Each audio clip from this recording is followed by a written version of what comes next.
Dear student, स्वागत है आपका दिशा आईएएस एकेडमी में। संगठन का जो महत्वपूर्ण सिद्धांत था, पीछे मैंने डेलीगेशन की चर्चा की। उम्मीद है आप उसको एंजॉय किए होंगे। नेक्स्ट जो सिद्धांत हम चर्चा करने जा रहे हैं संगठन का, इसका अपना एक अलग रोल है, एक अलग इंपॉर्टेंस है, दैट इज कोऑर्डिनेशन, समन्वय। एज यूजुअल फ्रेमिंग या सिनेप्सिस है यहाँ पे बोर्ड पे। पहला है समन्वय की अवधारणा एवं आवश्यकता, concept and need of coordination. दूसरा है डिफरेंट टाइप्स ऑफ कोऑर्डिनेशन। एक बार शायद यूपीएससी या पीसीएस में पूछा गया, मुझे एग्जैक्टली नहीं याद आ रहा, रिकॉल नहीं कर पा रहा हूँ। समन्वय कैसे प्राप्त किया जाए, क्यों प्राप्त किया जाए, पीछे बताऊंगा मैं। तो फिर साधन क्या है, उसकी चर्चा हम लोग करेंगे। नेक्स्ट है समन्वय, जो संगठन या लोक प्रशासन में या सरकार में डिपार्टमेंट में आप काम करेंगे तो कोऑर्डिनेशन का इफेक्ट क्या पड़ेगा। मतलब अगर एक प्रॉपर कोऑर्डिनेशन सिस्टम नहीं होगा, एक तार्किक या उचित समन्वय नहीं होगा, तो क्या इफेक्ट पड़ेगा, नेगेटिव क्या होगा, हिंड्रेंस क्या होगा, उसको हम लोग देख लेंगे कि समन्वय का नकारात्मक प्रभाव क्या, दोष क्या है, और फिर उसको कैसे प्रभावशाली बनाया जाए। एक थ्योरी देंगे, सिद्धांत देंगे, आपका टॉपिक समाप्त, कंक्लूड कर लिया जाएगा। देखिए, ये समन्वय भी संगठन संबंधित एक महत्वपूर्ण अवधारणा है, जिसका अर्थ होता है प्रयत्नों की समकालिकता। इस वर्ड को बहुत ध्यान देना है, सिंक्रोनाइजेशन ऑफ एफर्ट। इस वर्ड को हम समझाने के लिए कुछ आपको और बताना चाह रहा हूं मैं कि सहयोग और समन्वय, आपको लगता होगा सहयोग ही समन्वय है, कोऑपरेशन एंड कोऑर्डिनेशन, इन दोनों के अलग अलग अर्थ होते हैं।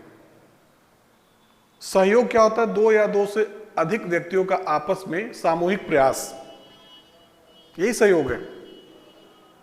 लेकिन यह सहयोग समन्वय है या नहीं, जब यही सहयोग एक निश्चित समय के अंतर्गत फिक्स टाइम है। अब यहां पे देखिए सिंक्रोनाइजेशन ऑफ एफर्ट की बात आ गई। सिंक्रोनाइजेशन ऑफ एफर्ट का होता है प्रयत्नों में समकालिकता, मतलब एक निश्चित समय और एक निश्चित डायरेक्शन में किया गया सहयोग, इस समन्वय है। नहीं समझ में आया आपको, फिर से समझिए। दो या दो से अधिक व्यक्तियों के द्वारा आपस में मिलजुल कर कार्य करना सहयोग है, लेकिन यह समन्वय नहीं है। मतलब समन्वय के लिए दो चीजें मैं आपको बता रहा हूं। यही सहयोग जब एक निश्चित समय में किया जाए और एक निश्चित दिशा में किया जाए, तो यही सहयोग किसमें चेंज होता है, कोऑर्डिनेशन में। जैसे मान लीजिए एक बहुत बड़ा कोई रास्ते में बड़ा सा गड्ढा पड़ा हुआ है आपके दरवाजे के पास, दो व्यक्ति उस साइड से सहयोग करें हटाने के लिए, दो व्यक्ति इस साइड से सहयोग करें, क्या गड्ढा हटेगा वहां से? तो सहयोग तो किया गया, लेकिन डायरेक्शन एक ही था, टाइम का इससे फैक्टर आ गया। तो ये कोऑर्डिनेशन नहीं था, ये कोऑपरेशन था। इसीलिए समन्वय के लिए सहयोग का होना क्या है, आवश्यक है, बट सहयोग के लिए समन्वय का होना आवश्यक नहीं है। केवल आप सहयोग कर रहे हैं, that is not the part of coordination. लेकिन अगर आप सहयोग एक निश्चित समय और दिशा में कर रहे हैं, तो वही कोऑपरेशन किसमें चेंज हो जाएगा, कोऑर्डिनेशन में। तो मैंने यही कंक्लूड किया, समन्वय के लिए सहयोग का पाया जाना आवश्यक है और सहयोग के लिए समन्वय का पाया जाना आवश्यक नहीं है। नहीं समझ में आया? अच्छा चलिए, मैं आपको, आप लोग रिस्ट वॉच पहनते हैं ना? अच्छा नहीं पहनते हैं, अच्छा मोबाइल में सब देख लेते हैं। चलिए कभी देखिएगा रिस्ट वॉच या वॉल क्लॉक, तो उसमें 3 सुइयां हैं, सेकेंड, मिनट, आवर्स। अब इन तीनों सुइयों में देखिए आप, कोऑर्डिनेशन होता है जब सेकेंड की सुई एक प्रॉपर क्लॉकवाइज घूमता है, 60 सेकेंड, समय और दिशा एक ही हो गया, कोऑर्डिनेशन हो गया। मिनट की सुई जब 60 बार घूमती है तो 1 आवर्स होता है। मतलब अगर मिनट की सुई 65 टाइम्स जाए सेकेंड की सुई, तो घड़ी स्लो हो जाएगी या घड़ी फास्ट हो जाएगी। तो एक बेहतर एग्जाम्पल मैंने दिया, घड़ी अभी भी नहीं समझ में आया। अच्छा, विश्वविद्यालय स्तर पे या स्कूलिंग में ऑर्केस्ट्रा देखने के लिए आप लोग गैप किए होंगे, नहीं? ऑर्केस्ट्रा एक बेस्ट एग्जाम्पल है कोऑर्डिनेशन का। जब आप ऑर्केस्ट्रा देखने गए होंगे तो ढेर सारे वाद्य यंत्र रखे होंगे, पीछे एक कोऑर्डिनेटर होता है, वो सारे जो वाद्य यंत्र बजाते हैं सबको कोऑर्डिनेट करता है कि अब आप ये बजाइए, अब आप ये बजाइए, अब आप ये बजाइए। अगर सारे यंत्र एक साथ बजा दिया जाए तो वही ऑर्केस्ट्रा बेसुरा हो जाएगा और आप अंडे वगैरह फेंक के चले आएंगे। लेकिन वह कोऑर्डिनेटर, समन्वयकर्ता विभिन्न वाद्य यंत्रों के बीच में क्या कर रहा है, तालमेल स्थापित कर रहा है एक निश्चित समय में, एक निश्चित दिशा में। तो वही सहयोग किसमें चेंज हो जा रहा है, कोऑर्डिनेशन में। यह इतना महत्वपूर्ण है कि प्रशासनिक सेवा में आप जाते हैं या किसी भी पॉलिटिकल ऑर्गेनाइजेशन में तो हमेशा चर्चा होती है कोऑर्डिनेशन की। इसीलिए समन्वय का अर्थ प्रयत्नों की समकालिकता है और यह सहयोग का एक भाग हो सकता है, लेकिन आवश्यक नहीं है कि सहयोग हो रहा है तो उसमें समन्वय हो रहा है। किसी भी संगठन में जब कार्यों का बंटवारा किया था, डिवीजन ऑफ वर्क, कार्य विभाजन, तो कार्यों में अलग अलग व्यक्तियों को अलग अलग कार्य सौंपा जाता है, उनमें कार्य विशेषज्ञता का विकास होता है। तो इस विशेषज्ञता को प्रभावशाली बनाने के लिए जो चीफ होगा, जो बॉस होगा, वह विभिन्न कर्मचारियों के बीच क्या करेगा, कोऑर्डिनेशन की स्थापना करेगा। यह समन्वय एक ऐसा सिद्धांत है जो, फिर से मैं नहीं समझ पा रहा है और फिर से क्लियर कर दूं भाई, आपने पीछे बताया था पदसोपान क्या है, डिवीजन ऑफ वर्क है, कार्यों का बंटवारा है, वरिष्ठ अधीनस्थ, और एक कर्मचारी का एक निश्चित कार्य होता है, वह उस कार्यों को बार बार करता है। तो एक ही कार्य, आप जैसे मैं लोक प्रशासन 20-21 साल से पढ़ा रहा हूं, तो मैं अपने नाम के आगे विशेषज्ञ लगाता हूं, एक ही कार्य कर रहा हूं बार बार, संविधान, राज्य व्यवस्था, लोक प्रशासन, इंटीग्रिटी, सत्यनिष्ठा, तो विशेषज्ञ हो गया मैं, ठीक है। तो वैसे ही जब किसी संगठन में कार्यों का बंटवारा किया था, डिवीजन ऑफ वर्क, तो कर्मचारियों में विशेषज्ञता का विकास होता है। तो उस विशेषज्ञता को प्रभावशाली बनाने के लिए जो चीफ बॉस होता है वह विभिन्न कर्मचारियों के बीच में कोऑर्डिनेशन स्थापित करता है। यह जानबूझकर, डेलिब्रेटिंग इन नेचर होता है, कोऑर्डिनेशन जानबूझकर स्थापित किया जाता है, जिससे अभी बताएंगे आवश्यकता में, जिससे संगठन प्रभावशाली तरीके से अपने कार्यों को संपादित कर सके। इसीलिए अनेक विद्वानों ने समन्वय को संगठन का प्रथम सिद्धांत बताया। कुछ विद्वानों ने, टेरी ने, क्लीवलैंड ने बताया, या न्यूमैन ने बताया कि समन्वय संगठन का प्रथम सिद्धांत है, मुख्य सिद्धांत है। बाकी जो पदसोपान, आदेश की एकता, प्रत्यायोजन, आगे संचार पढ़ेंगे, सब इसके सबऑर्डिनेशन में अधीन है। इतना महत्वपूर्ण है कोऑर्डिनेशन। जब आप डिस्ट्रिक्ट कलेक्टर बनेंगे तो आप डिस्ट्रिक्ट कलेक्टर या मजिस्ट्रेट के रूप में जितने डिपार्टमेंट्स हैं, माय गॉड 42, 48 या 52 जितने भी हैं, सबके साथ तालमेल स्थापित करना पड़ता है आपको, ठीक है। तो इस सिद्धांत का इतना महत्व है कि इसे न्यूमैन ने कहा कि यह संगठन का सबसे महत्वपूर्ण सिद्धांत है, मुख्य सिद्धांत है, मेन, बाकी सारे सिद्धांत इसके सबऑर्डिनेशन में। इसीलिए यह जानबूझकर स्थापित किया जाता है, डेलिब्रेटिंग इन नेचर होता है। भारत सरकार के एक एग्जाम्पल से मैं समझा दूं, जो कि आप भारतीय प्रशासन में जा रहे हैं, कि शिक्षा मंत्रालय शिक्षा का कार्य करेगा, शिक्षा संबंधी नीतियां बनाएगा। कभी कभी समाज के वंचित वर्गों के लिए समाज कल्याण मंत्रालय के द्वारा भी नीतियां बनाई जाती हैं। तो अब एजुकेशन पे ही शिक्षा मंत्रालय अलग बना रहा है, मानव संसाधन अब शिक्षा मंत्रालय हो गया, और सोशल वेलफेयर अलग बना रहा है। दोनों एक ही कार्य कर रहे हैं। इससे क्या होगा, संसाधनों की बर्बादी। तो दोनों के कार्यों में किसकी स्थापना करता है मुख्य कार्यपाल का, प्रधानमंत्री, समन्वय की स्थापना करता है। इतना अधिक महत्व है। आइए देखते हैं कि किसी संगठन में समन्वय की आवश्यकता क्यों पड़ती है। आपने देखा पदसोपान में, हायरार्किकल सिस्टम में ढेर सारे एम्प्लॉइज हैं, ठीक है, और ढेर सारे हायरार्किकल सिस्टम के चेन भी हैं, उसकी भी हम चर्चा करेंगे। तो समन्वय की आवश्यकता क्यों पड़ी? विभिन्न कर्मचारियों के बीच कार्यों को लेकर टकराव होता है, उसको दूर करने के लिए जो डीएम होगा करेगा, पीडब्ल्यूडी, एजुकेशन, हेल्थ। अक्सर देखिए सड़कें बनती हैं तो पीडब्ल्यूडी सड़क बनवाता है तो म्यूनिसिपल कॉर्पोरेशन से गड्ढा खोद देता है, या कोई इसमें बिजली विभाग कुछ और, आपस में कोऑर्डिनेशन नहीं है। तो क्या हो गया, विभिन्न जो एम्प्लॉइज हैं उनके बीच में जो कार्यों को लेकर संघर्ष है उसको दूर करने के लिए। डुप्लीकेशन ऑफ वर्क, अभी पीछे आपने एग्जाम्पल में देखा, कार्यों का दोहरा होगा तो अननेसेसरी खर्च होंगे, फिजूल खर्ची होगी, उस फिजूल खर्ची को रोकने के लिए। तीसरा, संगठन में सामान्य और विशेषज्ञ होते हैं। आईएएस को सामान्य बोलते हैं, डॉक्टर्स इंजीनियर्स को, ये भी तो सिविल सेवक है, विशेषज्ञ होते हैं, इनके बीच विवाद होते हैं। डीएम इनके विवादों को दूर करता है, किसके थ्रू? कोऑर्डिनेशन, ये भी एक आवश्यकता पड़ गई। चौथा, संगठन में कार्यरत विभिन्न कर्मचारियों के बीच तनाव, टेंशन को दूर करने के लिए भी कोऑर्डिनेशन की स्थापना होती है। फाइनली, साम्राज्य निर्माण की प्रवृत्ति, tendency to make empire building, मतलब सत्ता अपने पास रखा जाए। सत्ता आप नहीं रख सकते हो, सत्ता को आप पीछे पड़ा, अपने डेलीगेट करना पड़ेगा। उसके लिए भी किसकी आवश्यकता पड़ती है? कोऑर्डिनेशन की आवश्यकता पड़ती है।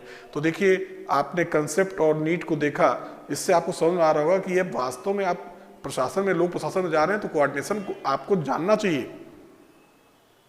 कैसे किया जाएगा बताएंगे आगे आपको। नेक्स्ट है समन्वय के विभिन्न प्रकार। तो पहला, इंटरनल कोऑर्डिनेशन, आंतरिक समन्वय, जिसको हम कार्यात्मक समन्वय भी कहते हैं, और वर्सेस बाह्य समन्वय, जिसको हम संरचनात्मक समन्वय भी कहते हैं। आंतरिक समन्वय क्या है? जब संगठन में कार्यरत विभिन्न कर्मचारियों के कार्यों में तालमेल स्थापित किया जाए। डीएम एसडीएम को उसके कार्यों के संबंध में दिशा निर्देश दे, सत्ता द्वारा नियंत्रण स्थापित करे, तो that is known as internal. और देखिए, कार्यों के संबंध में कर रहा है, इसलिए इसको फंक्शनल भी कहा जाता है। संगठन में कार्यरत विभिन्न कर्मचारियों के मध्य जब कार्यों को लेकर तालमेल या कोऑर्डिनेशन स्थापित किया जाए तो that is known as internal और फंक्शनल, आंतरिक या कार्यात्मक समन्वय। एक्सटर्नल, एक संरचना, एक संस्था, शिक्षा विभाग, स्वास्थ्य विभाग, जिला प्रशासन, पुलिस प्रशासन, अलग अलग संरचना हुई, तो ये क्या हो गया? एक्सटर्नल, मतलब जिला प्रशासन का पुलिस प्रशासन के साथ, जिला प्रशासन का स्वास्थ्य विभाग के साथ, जिला प्रशासन का एजुकेशन डिपार्टमेंट के साथ, ये तालमेल, तो अलग अलग संरचनाएं हो गई, इसलिए इसको कहा गया बाह्य समन्वय या एक्सटर्नल। मतलब जब एक संरचना या एक विभाग और दूसरे विभागों के बीच में तालमेल करना पड़ता है, तो यह तमाम ऐसे कार्यक्रम हैं जिनमें विभिन्न विभागों को आपस में तालमेल या कोऑर्डिनेशन स्थापित करना पड़ता है। That is known as external और स्ट्रक्चरल, बाह्य या संरचनात्मक कोऑर्डिनेशन।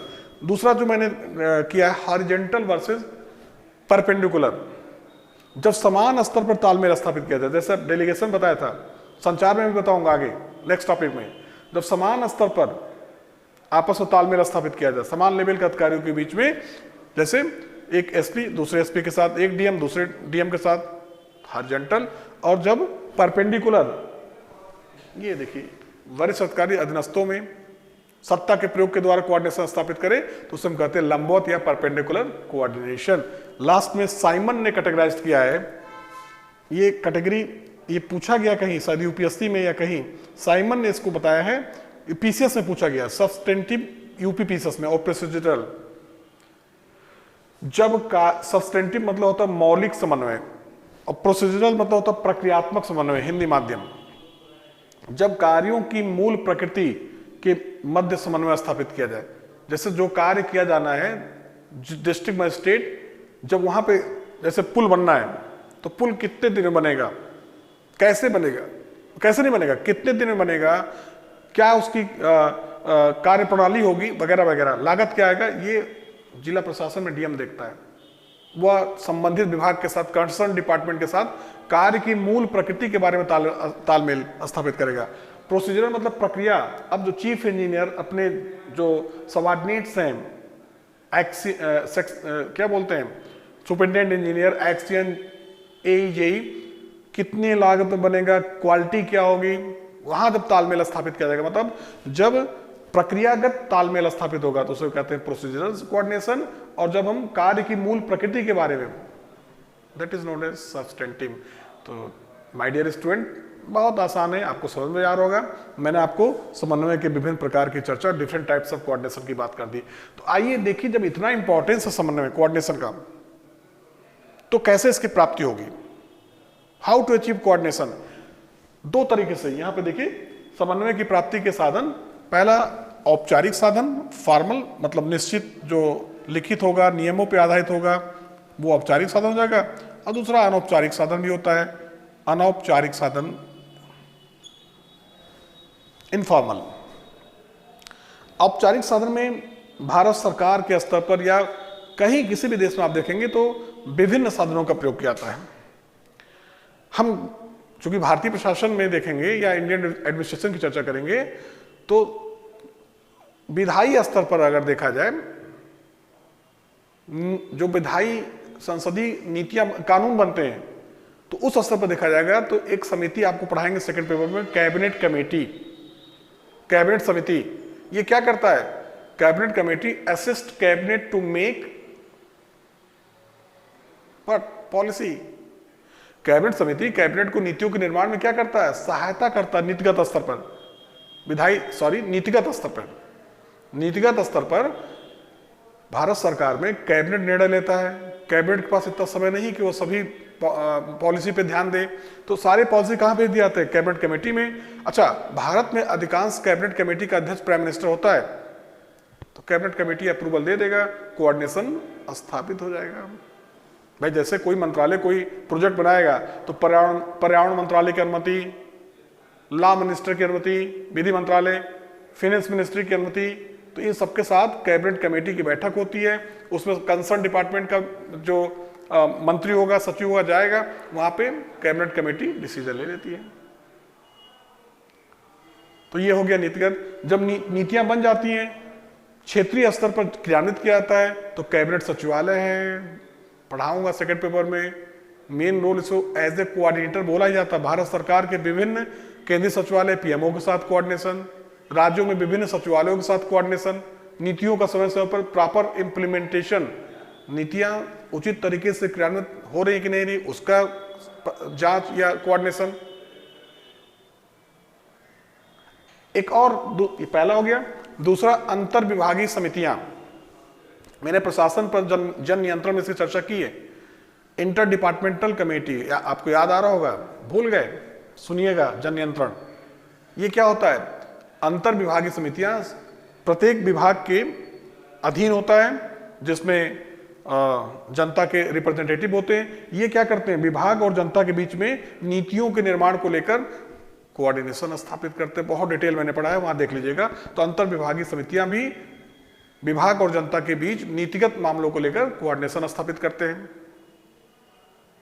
तीसरा, आप देखेंगे तो मुख्य कार्यपालिका पढ़ाएंगे आपको जल्दी। मुख्य कार्यपालिका के कार्यों में सहायता देने के लिए सूत्र और स्टाफ होता है। टॉपिक आपका स्टाफ क्या करता है? मुख्य कार्यपालिका को नीतियों के निर्माण में कोऑर्डिनेशन, और जब नीतियां बन जाती है तो स्टाफ सूत्र के साथ पुनः कोऑर्डिनेशन करता है, समन्वय स्थापित करता है कि नीतियां अच्छी बने और नीतियां प्रॉपर तरीके से इंप्लीमेंट हो। मुख्य कार्यपालिका को स्टाफ नीतियों के निर्माण और क्रियान्वयन में समन्वय की स्थापना करता है या सहयोग प्रदान करता है।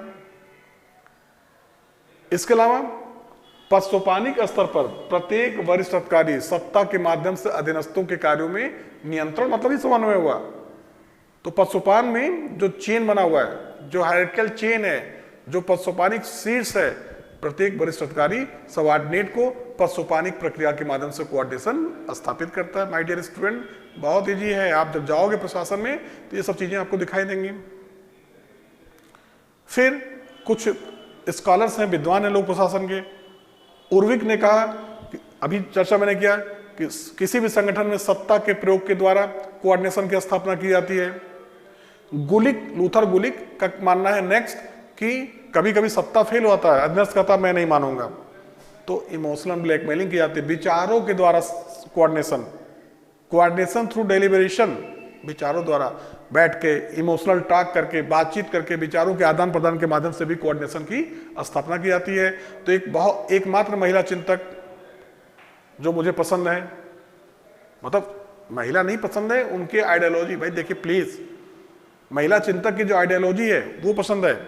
वो क्या कहती है? समन्वय की प्राप्ति के 3 साधन, बल प्रयोग, डोमिनेंसी, कंप्रोमाइज समझौता और इंटीग्रेशन, एकीकरण, चर्चा करेंगे थिंकर्स में। इसके अलावा आप देखेंगे तो विभिन्न सरकारी एजेंसियां हैं, जैसे अभी आपने कैबिनेट सचिवालय देख लिया। इसके अलावा तमाम कॉन्फ्रेंस, अन्य एजेंसियों में राष्ट्रीय विकास परिषद को कहा था सुपर कोऑर्डिनेटिंग एजेंसी, सर्वोच्च, पूछा गया क्वेश्चन पीसीएस में, पढ़ाएंगे सेकंड पेपर में। सर्वोच्च समन्वयकारी एजेंसी एनडीसी, नीति आयोग, ये भी कोऑर्डिनेशन स्थापित करता है, पहले प्लानिंग कमीशन था। वित्त मंत्रालय सभी मंत्रालयों के साथ कोऑर्डिनेशन स्थापित करता है। ठीक है, तो ये सारे एजेंसी हैं जो क्या कर रहे हैं, कोऑर्डिनेशन की स्थापना कर रहे हैं भारत सरकार के संदर्भ में। इसके अलावा राज्यपालों का सम्मेलन, मुख्यमंत्रियों का सम्मेलन, राज्य के गृह मंत्रियों का सम्मेलन, राज्य के कानून मंत्री, ढेर सारे कॉन्फ्रेंस बुलाए जाते हैं। इस कॉन्फ्रेंस का भी ऑब्जेक्टिव क्या होता है, अगर किसी भी नीति को लेकर डिस्प्यूट्स है सेंट्रल और स्टेट गवर्नमेंट के बीच में, तो कोऑर्डिनेशन की स्थापना की जाए। माय डियर स्टूडेंट, ये तो औपचारिक साधन थे।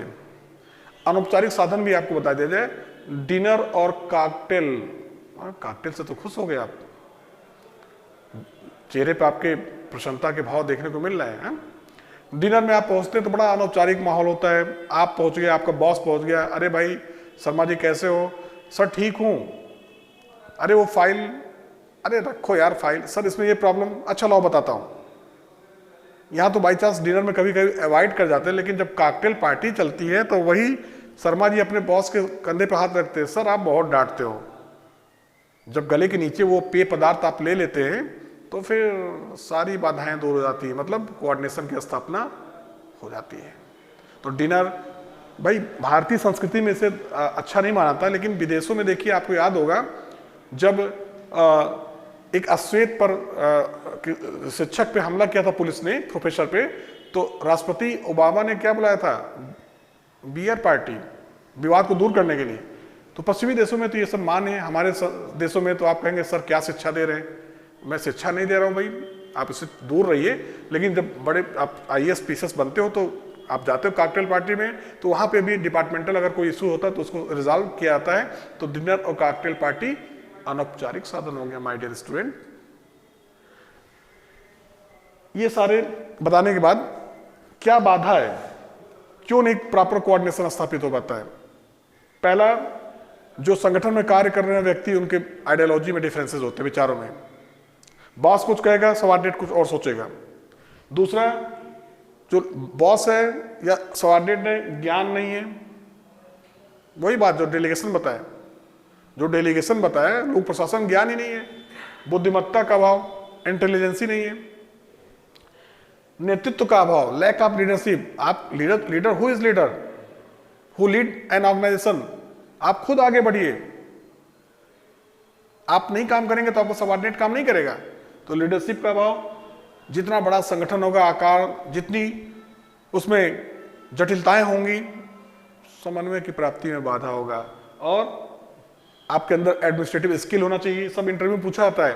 और तकनीकी जो कैसे कोऑर्डिनेशन प्राप्त करें, पीछे बताया आपको, अगर उस तकनीकी का ज्ञान नहीं है तो प्रॉपर कोऑर्डिनेशन की स्थापना नहीं हो पाएगी।